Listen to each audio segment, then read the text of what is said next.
Hi, I'm Liz Naumovski, host of Finance is Personal. Today's show is going to be a little different with a focus on becoming a bit more money savvy and conscious.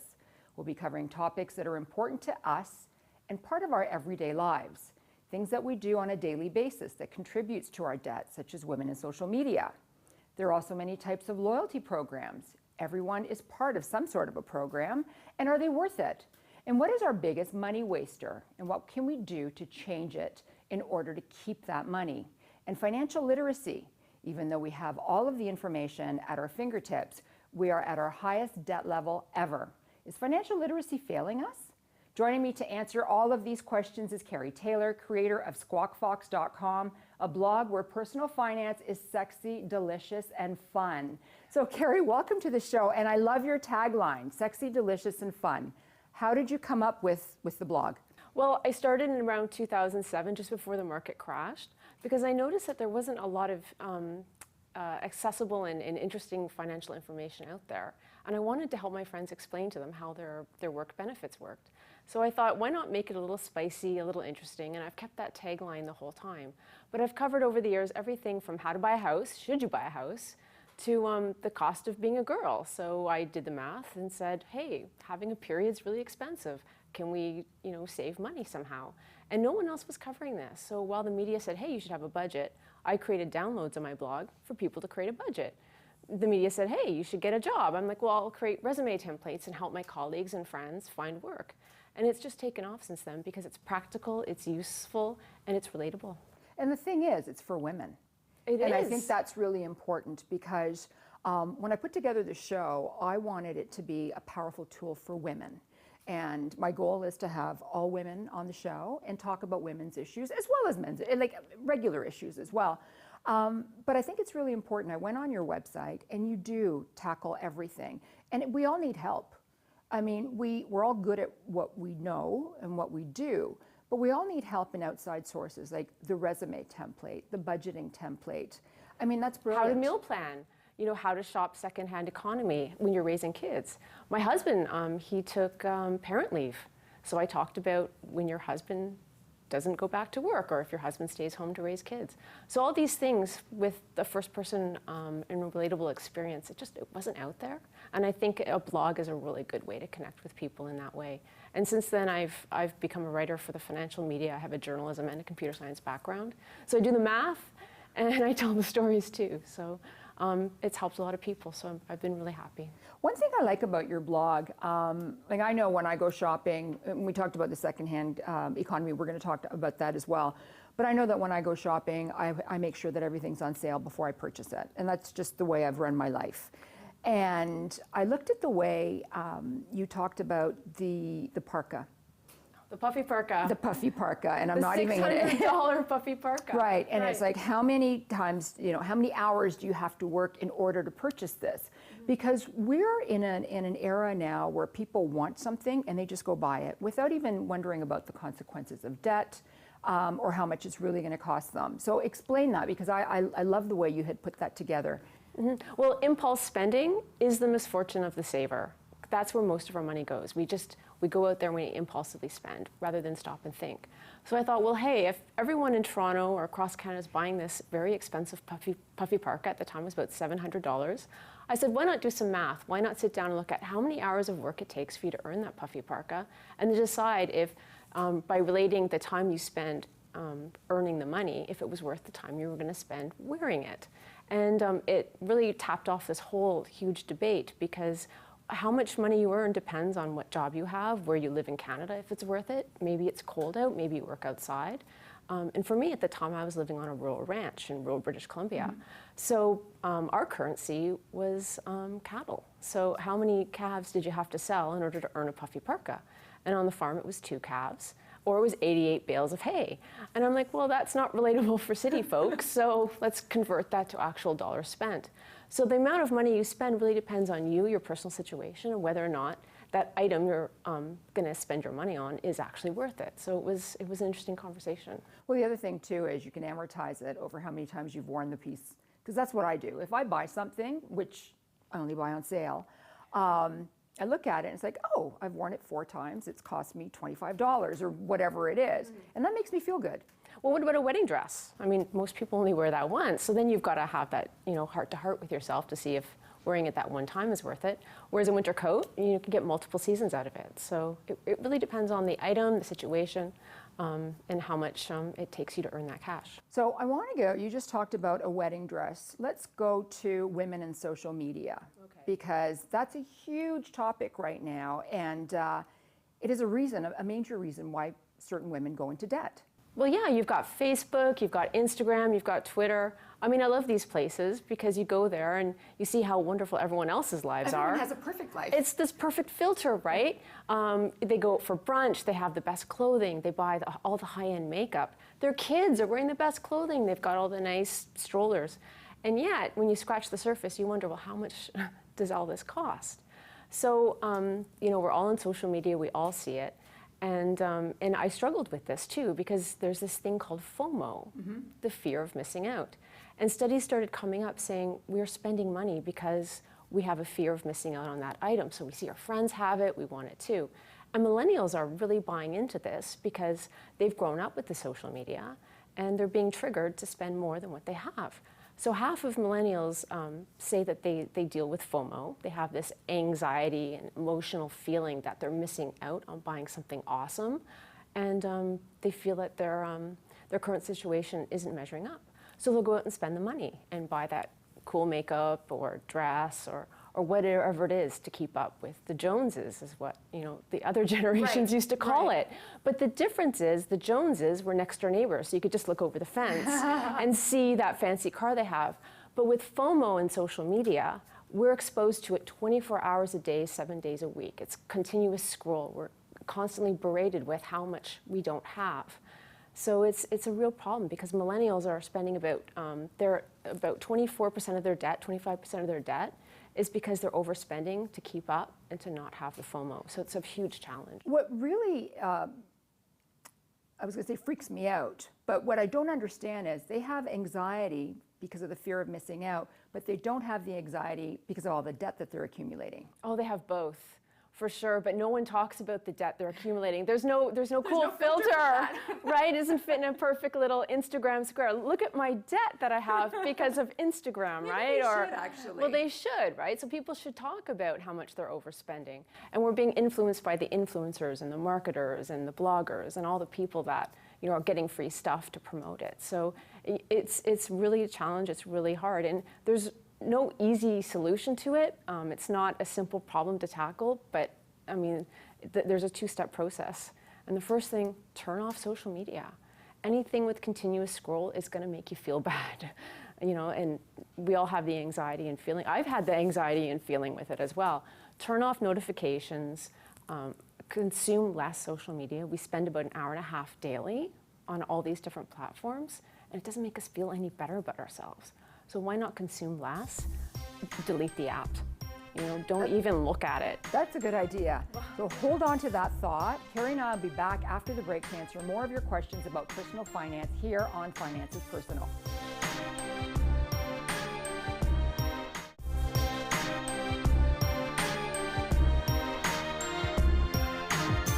Welcome back to Finance is Personal. I'm Liz Naumovski. Today we're discussing the emotion and behavior of financial literacy. Joining me is Kerry Taylor, creator of Squawkfox.com, a blog where personal finance is sexy, delicious, and fun. And we are going to talk about financial literacy soon, but I wanted to finish up with women and social media and FOMO, the fear of missing out. Because typically when you see something on Instagram or anywhere else, it's a highlight reel. It's been edited, it's been cleaned up to look fantastic. For sure, and it looks fantastic, and you want it, and you don't want to miss out on it. But it's a picture-perfect reality that isn't real, right? You don't see the debt that's behind it. Right. And I always say to people, if you feel anxious and uncomfortable, anything with continuous scroll is bad for your soul. Yeah, that's so good. Just turn it off, disconnect. It's amazing because we spend about an hour and a half a day on social media, and it's amazing how much better about your life you feel when you're no longer connected to the social media sites and you're actually living your life outside of them, because you can pick up all the stuff that you weren't doing before, all the hobbies you loved, all the people you used to hang out with, and focus on collecting experiences and not stuff. Because a lot of the social media sites is showing off all your latest purchases, all the hauls, all the things you don't really need in life. Well, let's talk about latest purchases because you love the secondhand economy. I love it. I make the secondhand economy my first economy because people have bought so much stuff. Everything you've ever imagined or ever wanted out there, you can buy. And I find you can buy really high-end things, things with high quality that otherwise I couldn't afford. And I just pick it up on the secondhand economy.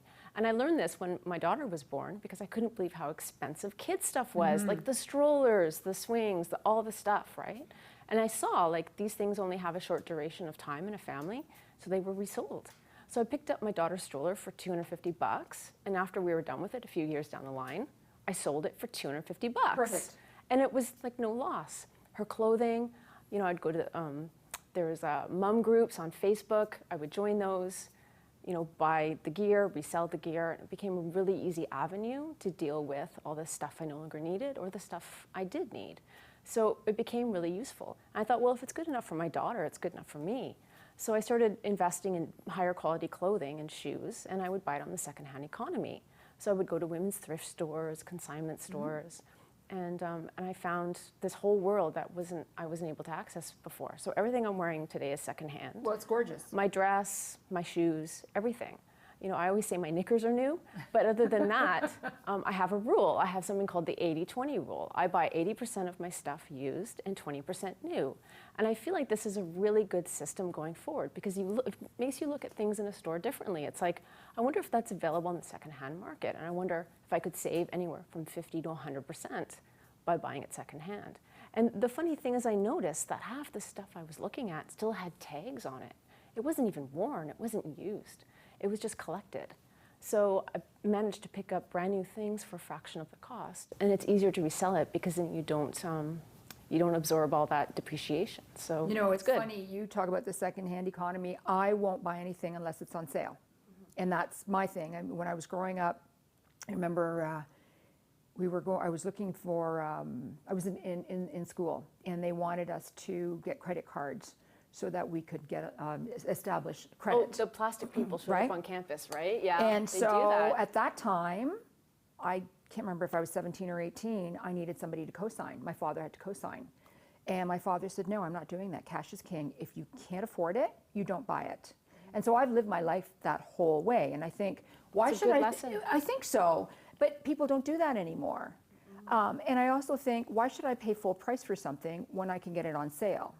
And I don't need to be the first to have it. I can be the 100th or 1,000th person to have it, but at least I'll enjoy it just as much as the first person did as well. It's true, and I go on different shows and sites, and I always say, I've worn this dress 5 times. I've worn it 10 times. And I have absolutely no shame in re-wearing things again and again.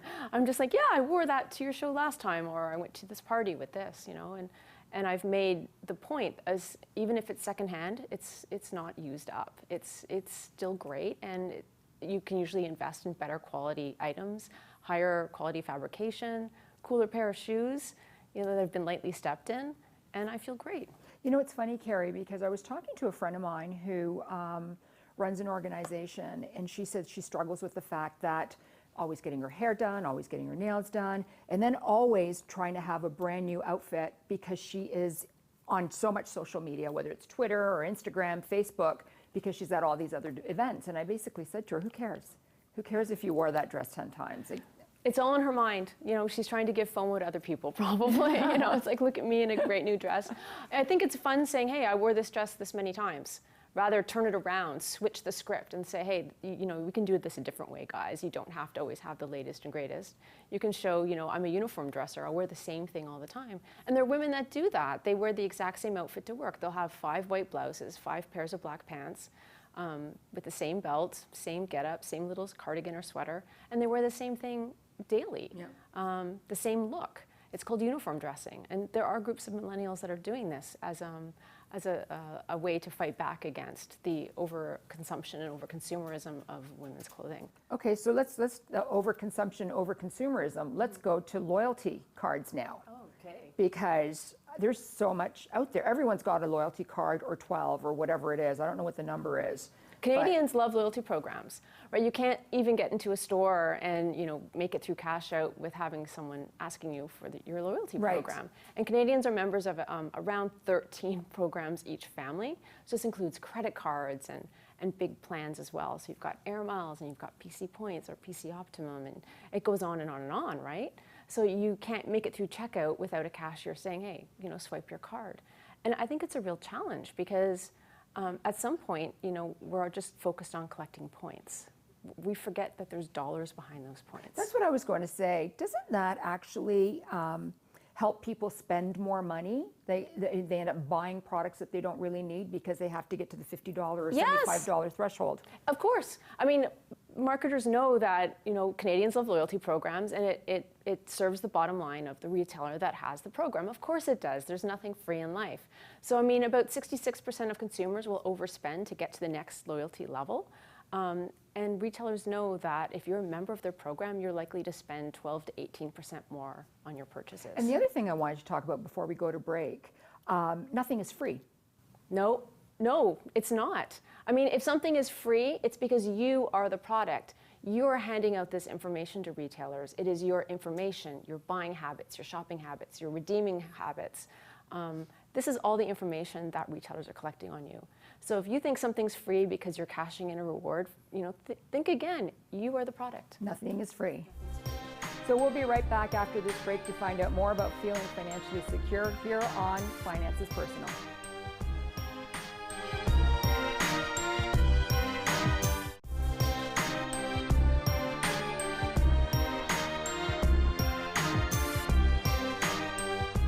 Hi, welcome back to Finances Personal. I'm Liz Naumovski, and today we're discussing the emotional and behavior of financial literacy. Joining me is Kerry Taylor, creator of Squawkfox.com, a blog where personal finance is sexy, delicious, and fun. I love saying that, by the way. I love writing it. It's so much fun. Yeah, it is fun. Okay, so let's just finish off with the loyalty cards. Is there a way of winning this war? Yes, I mean, you can avoid them, so we might as well try to beat the retailers at their own game. And the way to do it is to rather feel impulsive and gamify the program by ramping up the points, really focus on comparison shopping elsewhere, because that's the whole point of these programs is we give up the biggest tool we have as consumers to get the best price. So don't be afraid to comparison shop outside of the loyalty programs. And once you've done that, if something's the best price and you want it and you need it and it's good, collect the points and try to use them to redeem it on a repeatable expense, something you need in life, like shelter or gas or food, because then you're actually decreasing your cost of living rather than upping your cost of living by cashing in for something that's more luxurious. So try to use them to save cash on a repeatable expense. So I'm a big fan of the food point programs because you got to eat. Everybody has to eat. So speaking of cash and speaking of money, what is the biggest waster for Canadians when it comes to money? There's so many. There's housing, there's transportation, but I want to focus on food because it's not an expense we can go without, right? And eating's an expensive habit. So every year when the price of food goes up, I go across Canada and I talk about all the different ways to cut expenses. So switching to generic brands, going to the frozen section to save on produce. Shop the flyers, shop the sales. And these are good tips because they can save you hundreds of dollars. But no one ever asks me the biggest tip that's going to save you thousands of dollars a year because we don't want to admit we do it. And that's to stop throwing out your food.